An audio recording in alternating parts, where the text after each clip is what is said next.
En el espacio de salud de hoy en Directo América vamos a hablar de los impactos de la ofensiva y el asedio de Israel en la población de la Franja de Gaza. El Ministerio de Salud gazatí, controlado por el gobierno de Hamás, informa que más de 41.000 palestinos han muerto. Un año de guerra ha causado también cerca de 100.000 heridos, unas cifras también respaldadas por la Organización Mundial de la Salud. Para hablar de este tema nos acompaña Florencia Francisconi. Ella es una obstetra argentina que pertenece a la Organización Médicos Sin Fronteras y quien estuvo en el enclave palestino hasta el pasado julio de este año. Florencia, un placer contar con su presencia aquí en France 24. Comencemos por hablar en qué centros médicos trabajaba usted, cómo era la situación allí.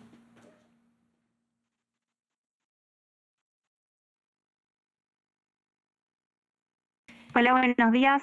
¿Cómo están? Muy bien, Los, gracias. Tuvimos un problema con su te señal. Le escuché un pregunto de poquito nuevo, ¿cómo era en... la situación médica en los centros donde usted trabajó? Sí, mira, nosotros en realidad estamos dando apoyo con 3 centros propios de atención primaria de salud y apoyo también al Ministerio de Salud en uno de los complejos hospitalarios. No sé si me escuchan. Hola, hola. Sí, perfectamente le escuchamos. Puede continuar. Ah, perdón, ayuda al Ministerio de Salud en uno de los centros hospitalarios más grandes que tiene la Franja de Gaza, hoy por hoy también uno de los más importantes y centro de referencia del sur. Los centros en realidad están desbordados, de 36 hospitales de la Franja, 17 están completamente fuera de servicio y se registraron al menos, que nosotros tenemos conocimiento, 505 ataques a centros de salud. Entonces, la situación, bueno, está desbordada, particularmente Nasser, que es el complejo hospitalario, está por la cercanía que tiene con los centros de desplazados, está absorbiendo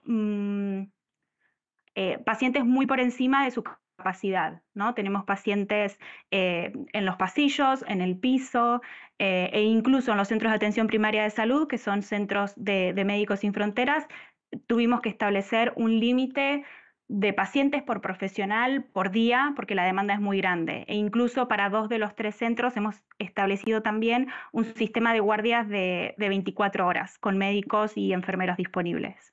Usted ya hablaba entonces de cómo esos ataques están afectando a los centros hospitalarios en la Franja de Gaza, pero quiero preguntarle también sobre los suministros y cómo esto afecta a los pacientes. Se estima que unos 40.000 heridos necesitan cirugías reconstructivas, pero ¿cómo hacer estas cirugías, Florencia, sin anestesia o con falta de antibióticos e incluso epidurales? Sí, efectivamente, esto es un problema. A lo largo de la guerra, Médicos Sin Fronteras ha visto morir a pacientes en los hospitales porque no han podido hacer frente o al número que es abrumador de personas que necesitan atención o que no han tenido, como vos bien mencionás, los suministros necesarios para poder atenderlos. Entonces, la realidad es que las autoridades israelíes han denegado y o han retrasado muchas veces la entrada de artículos que son esenciales, como vos bien mencionás, desde concentradores de oxígeno que necesitamos para la anestesia, equipos quirúrgicos, incluso generadores, ¿no? Porque la electricidad se corta en cualquier momento y tenemos que tener que garantizar que las cirugías que están en curso puedan continuar, que pacientes que están bajo asistencia ventilatoria, que están bajo ventilación mecánica, se puedan mantener. Entonces, bueno, sin estos suministros que hoy por hoy están entrando muy a cuentagotas, eh, e incluso hay que tener presente que una vez que entran efectivamente a la franja, el transporte y en términos logísticos es muy difícil moverse dentro de la franja por el nivel de destrucción que hay, por los caminos, por gente que está hacinada en espacios muy pequeños, transitar las calles es muy difícil, incluso recorrer distancias muy cortas puede llevar muchísimo tiempo.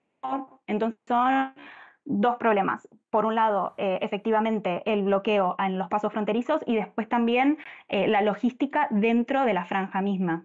Y eso no solo afecta a las personas que resultan heridas por los ataques, sino también a quienes ya padecían una enfermedad crónica de tiempo atrás o incluso a las mujeres embarazadas. Cuéntenos cómo aumenta el riesgo en toda esta situación que vive la Franja de Gaza para esas mujeres embarazadas y también para los recién nacidos y para quienes tienen enfermedades crónicas.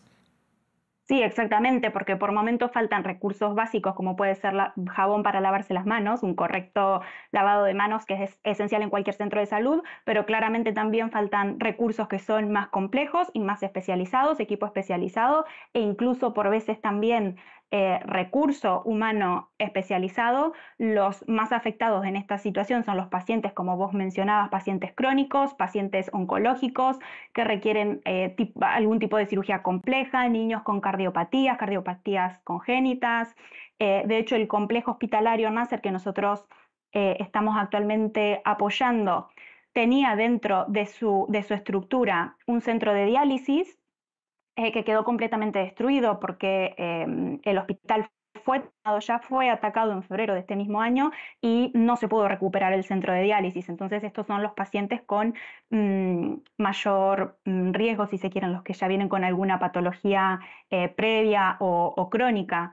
En el caso de las mujeres embarazadas particularmente, lo que nosotros, las estimaciones, porque esto también es muy difícil, estimaciones de la Organización Mundial de la Salud, sugieren que hay 500.000 mujeres en edad reproductiva que no tienen acceso a servicios esenciales, ¿no? Que pueden ir desde contracepción hasta control prenatal. Entonces esto claramente tiene un impacto no solamente sobre la salud de la gestante, sino también de sus hijos, ¿no? El control prenatal cuesta mucho, de nuevo, cuesta mucho movilizarse. Muchos de nuestros pacientes son desplazados internos, incluso ir a parir puede ser muy dificultoso. Por la noche ellos viven en carpas, en tiendas improvisadas, entonces movilizarse durante la noche sin transporte público o con transporte deficiente, sin electricidad.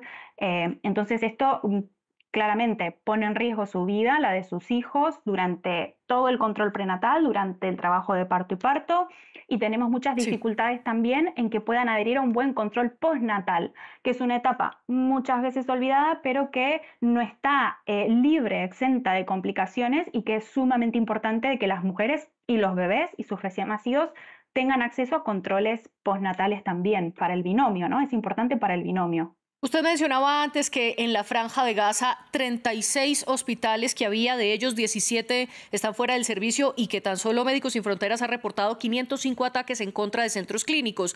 Usted incluso afirma que han trabajado en Nasser, uno de los hospitales más grandes del enclave palestino. Sin embargo, del otro lado, los israelíes afirman que han atacado estos centros clínicos diciendo que jamás los ha usado como un escudo, utilizando a los civiles como escudo y que debajo de estos hospitales están sus centros de operación. ¿Qué opina usted al respecto?